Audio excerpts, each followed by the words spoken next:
គឺជាពលកមកធ្វើការនៅស្រុកគេលួចស្រឡាញ់ប្រពន្ធការ៉េប្រាប់ម៉ែឲ្យគាត់ចូលស្ដីស្រំតែម៉ែថាអ្នកកូនចង្រៃស្រីពេញផែនដីមិនដេចមិនទៅស្រឡាញ់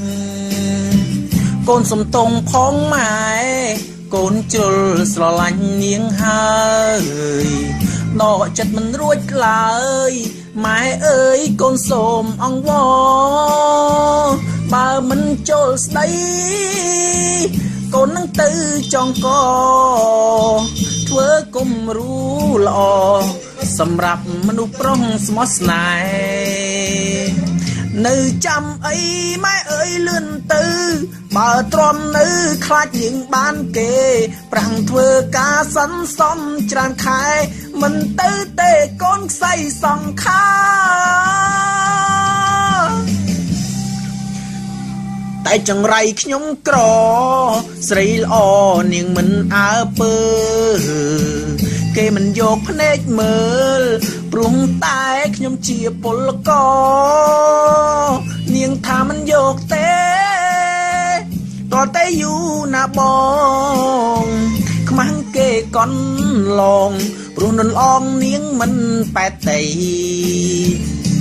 ឈុំប្រាថ្នាស្រឡាញ់ប្រពន្ធការ៉េប្រយ័ត្នតែប្តីគេដឹងទៅអាវ៉ាឈុំទៅកូនប្រឹងប្រែងដល់ណាប្រយ័ត្នតែបែកការនឹងគេចាប់ញាត់គុកបើជាប់គុកជាប់តែខ្ញុំតើមិនមកឯងណាបើមកឯងចាំភ័យ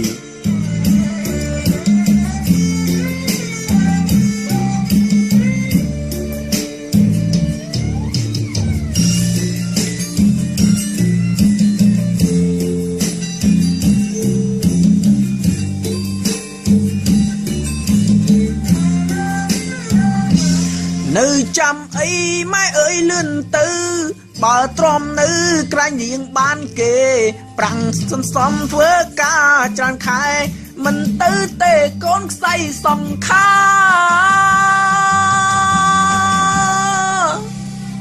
តែចង្រៃខ្ញុំក្រស្រីល្អនាងមិនអើពើគេមិនយកភ្នែកមើលព្រមតែខ្ញុំជាពលករនាងថាមិនយកទេតតែយូរណាបងខ្មាំងគេស្កន់ឡងព្រោះនន់អងនាងមិនប៉ែតទេអូយស្នេហាវាសនាពលករកូរ៉េ